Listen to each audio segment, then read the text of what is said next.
प्रिय छात्र छात्रों, आज हम अपने बीए पार्ट फर्स्ट के प्राचीन कालीन भारतीय इतिहास के अंतर्गत मौर्य साम्राज्य के बारे में बात करेंगे।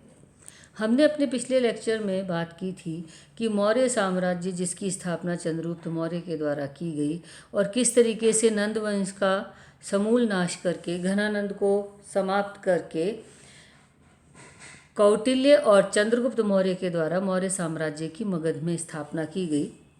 यह एक शक्तिशाली साम्राज्य था जिसके इतिहास को जानने के लिए हमें बहुत सारे स्रोतों की सहायता लेनी पड़ती है, जिनमें हमने कल पुरातात्विक सामग्री के बारे में बात की थी।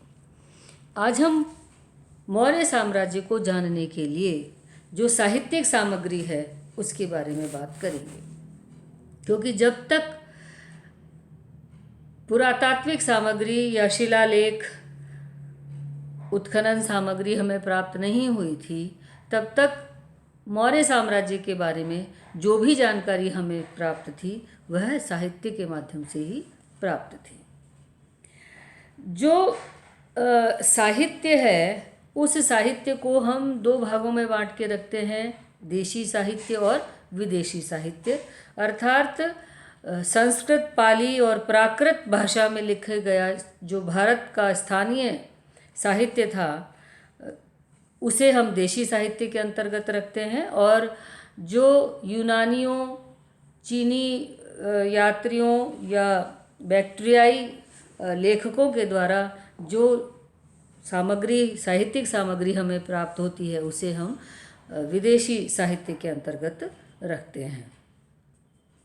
ये जो ग्रंथ हैं, इन ग्रंथों में हमें मौर्य शासकों के बारे में, उनकी वंशावली के बारे में, उनके कार्यों के बारे में, उनके उस समय की जो सामाजिक, आर्थिक और धार्मिक स्थिति है उसके बारे में बहुत ही महत्वपूर्ण जानकारी मिलती है। ये जो साहित्यिक सामग्री है उस साहित्यिक सामग्री को भी हम अलग अलग भागों में बांट सकते हैं, जैसे संस्कृत साहित्य, संस्कृत भाषा में लिखा हुआ साहित्य, पाली भाषा में लिखा हुआ, या बौद्ध धर्म से संबंधित साहित्य या जैन धर्म से संबंधित साहित्य। इनमें हमें मौर्य साम्राज्य के बारे में बहुत ही महत्वपूर्ण सामग्री इन ग्रंथों के माध्यम से मिलती है। साहित्यिक सामग्री में हम सबसे पहले बात करते हैं कौटिल्य के अर्थशास्त्र की। कौटिल्य मौर्य वंश के संस्थापक चंद्रगुप्त मौर्य का प्रधानमंत्री था या प्रधान अमात्य था, और वह उच्च कोटि का विद्वान व कूटनीतिज्ञ था। चंद्रगुप्त मौर्य को शासक बनाने में और मगध को शक्तिशाली राज्य बनाने में तथा अखंड भारत की परिकल्पना करने का कार्य चाणक्य के द्वारा, या कह लीजिए कौटिल्य के द्वारा किया गया। कौटिल्य ने चंद्रगुप्त मौर्य के शासन को न सिर्फ संचालित किया, बल्कि उसने उस काल की शासन व्यवस्था को संचालित करने के लिए एक ग्रंथ लिखा जिसे अर्थशास्त्र के नाम से जाना जाता है। नाम इसका अर्थशास्त्र है, किंतु मूलतः यह मगध साम्राज्य की शासन व्यवस्था का एक तरीके से डॉक्यूमेंटेशन है। यह जो अर्थशास्त्र है यह 15 अधिकरणों में विभक्त है। इसमें 6000 श्लोक हैं, और यह जो ग्रंथ है वह पद्य और गद्य दोनों में ही लिखा गया है। इस अर्थशास्त्र के माध्यम से हमें चंद्रगुप्त मौर्य के प्रशासन और शासन के बारे में महत्वपूर्ण जानकारी मिलती है। एक तरीके से ये कहना चाहिए कि कौटिल्य का जो अर्थशास्त्र है वह मैकियावेली के द प्रिंस और अरस्तु के पॉलिटिक्स के समकक्ष है। यानी जिस प्रकार से राजनीति के ऊपर मैकियावेली का द प्रिंस और अरस्तु का पॉलिटिक्स लिखा हुआ है, उसी तरीके से मौर्य प्रशासन के ऊपर अर्थशास्त्र लिखा गया है। इस ग्रंथ का मूल विषय ही शासन विधान है। इस ग्रंथ के अंतर्गत राजा का चयन किस प्रकार से होता है, राजा को सर्वोच्च माना गया और राजा के लिए देवत्व के सिद्धांत को प्रतिपादित किया गया। किंतु यहाँ राजा निरंकुश नहीं है, स्वेच्छाचारी नहीं है, बल्कि उसे लोक कल्याणकारी शासक माना गया। उसे जनहित का विशेष ध्यान रखना पड़ता था। राजा की सहायता के लिए मंत्री और मंत्री परिषद होती थी। किस प्रकार से कर की व्यवस्था की जाती थी, किस प्रकार से नगर प्रशासन संचालित होता था, इन सब का विशद वर्णन हमको कौटिल्य के अर्थशास्त्र से मिलता है। न्याय व्यवस्था, कर व्यवस्था, राजनीतिक, यानी एक तरीके से हम ये कह सकते हैं कि कौटिल्य का जो अर्थशास्त्र है वह मौर्य प्रशासन, तात्कालिक राजनीतिक व समाज की स्पष्ट स्थिति को प्रकट करता है। कौटिल्य के अर्थशास्त्र के बाद नंबर आता है पुराणों का। पुराणों में हालांकि कल्पना और अतिशयोक्तिपूर्ण विवरण हमें मिलता है, किंतु फिर भी पुराणों के माध्यम से हमें मगध के विभिन्न राजवंशों के बारे में, नंद वंश के विनाश के बारे में, मौर्य वंश की स्थापना के बारे में और मौर्य वंश की उपलब्धियों के बारे में हमें जानकारी मिलती है। पुराणों में हमें राजाओं की वंशावली भी के बारे में भी जानकारी मिलती है। पुराणों के बाद विशाखा दत्त का मुद्रा राक्षस आता है। मुद्रा राक्षस संस्कृत भाषा में लिखा हुआ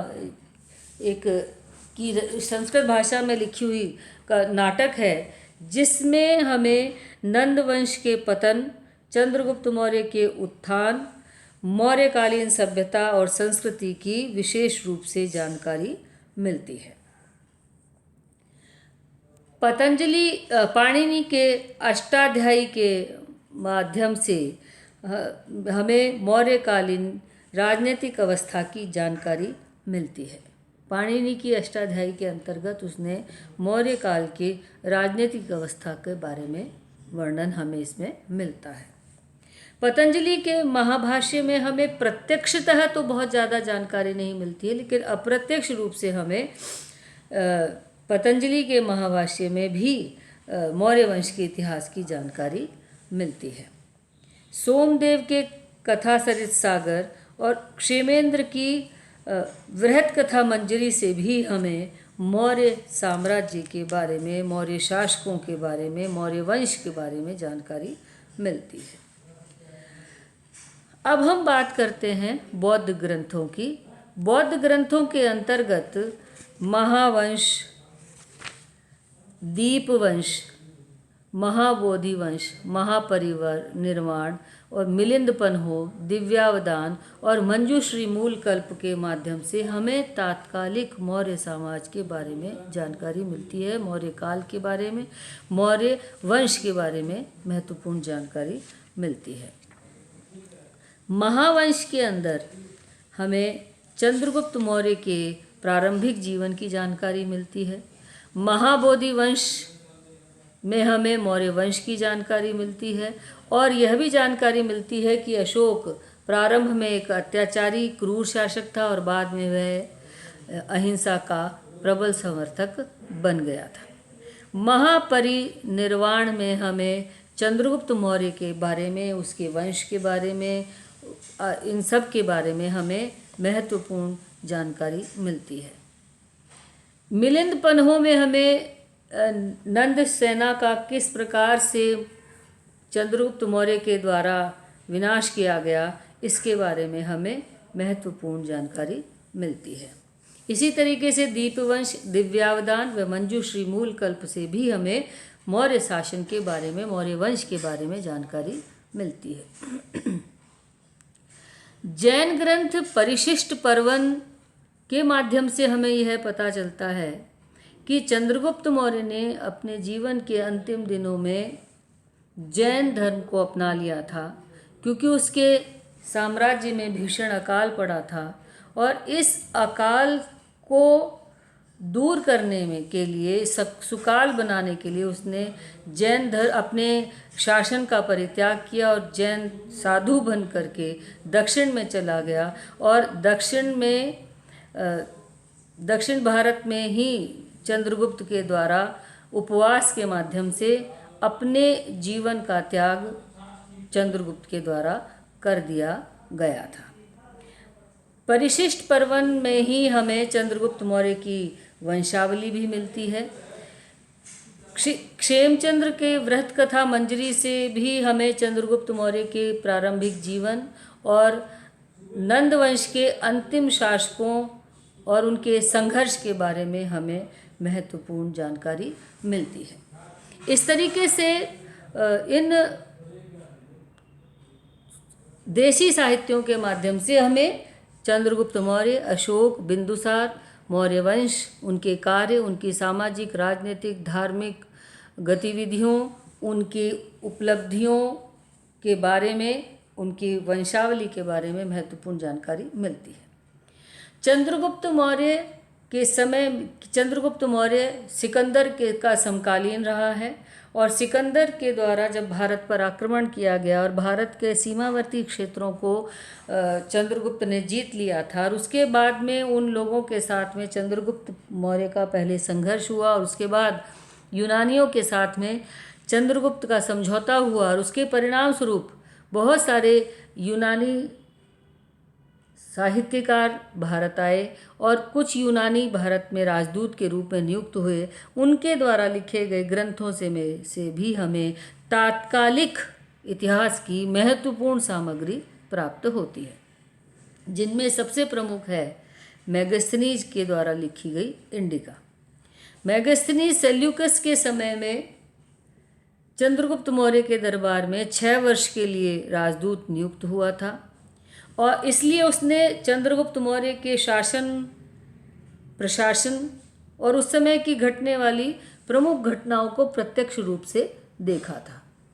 अतः उसने अपनी पुस्तक इंडिका के अंदर मौर्य शासन के बारे में, मौर्य प्रशासन के बारे में, वहाँ उस चंद्रगुप्त मौर्य के महल के बारे में, उसके दैनिक जीवन के बारे में और पाटलिपुत्र के सौंदर्य के बारे में, पाटलिपुत्र के वैभव के बारे में बहुत ही विस्तार से लिखा है। और क्योंकि ये समकालीन व्यक्ति के द्वारा लिखा गया है, इसलिए इस इंडिका के विवरण को प्रामाणिक और विश्वसनीय माना जाता है।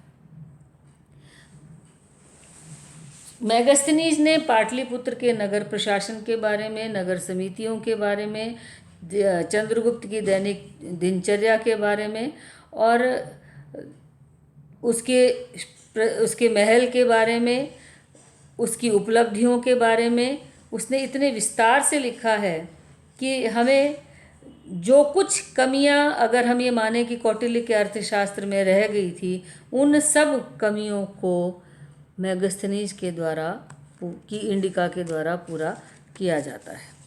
हालांकि कुछ इतिहासकार मेगस्थनीज की इंडिका को प्रामाणिक नहीं मानते हैं, क्योंकि उनका ये मानना है कि इसकी मूल प्रति अभी तक उपलब्ध नहीं है और वो जनसाधारण के संपर्क में नहीं आया था, वह भारतीय भाषाओं से भी परिचित नहीं था। किंतु यह बात सही नहीं मानी जा सकती, क्योंकि मेगस्थनीज का उल्लेख हमें यूनानी ग्रंथों में भी मिलता है, भारतीय ग्रंथों में भी मिलता है, जहाँ मेगस्थनीज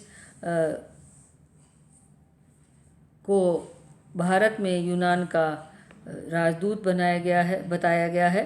तो इसलिए चंद्रगुप्त मौर्य के प्रशासन को जानने के लिए, उस समय की भौगोलिक, सामाजिक और राजनीतिक अवस्था को जानने के लिए मेगस्थनीज की इंडिका एक महत्वपूर्ण ग्रंथ मानी जाती है।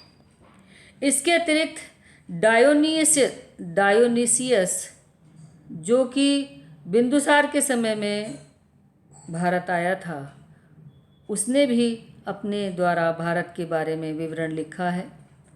एरियन, कर्टियस, प्लूटार्क और जस्टिन नामक व्यक्तियों ने भी, जो कि सिकंदर के साथ भारत आए थे, सिकंदर की विजय यात्रा का उन्होंने वर्णन लिखा है। उन्होंने भी मौर्य प्रशासन के संदर्भ में अपनी पुस्तकों में लिखा है।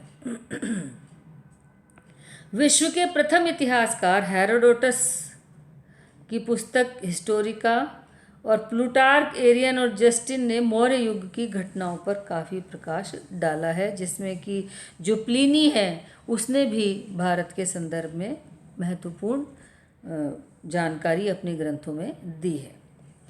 यूनानी राजदूत और यूनानी यात्रियों के अलावा मौर्य साम्राज्य के बारे में चीनी यात्रियों के द्वारा बहुत विस्तृत जानकारी प्रदान की गई है।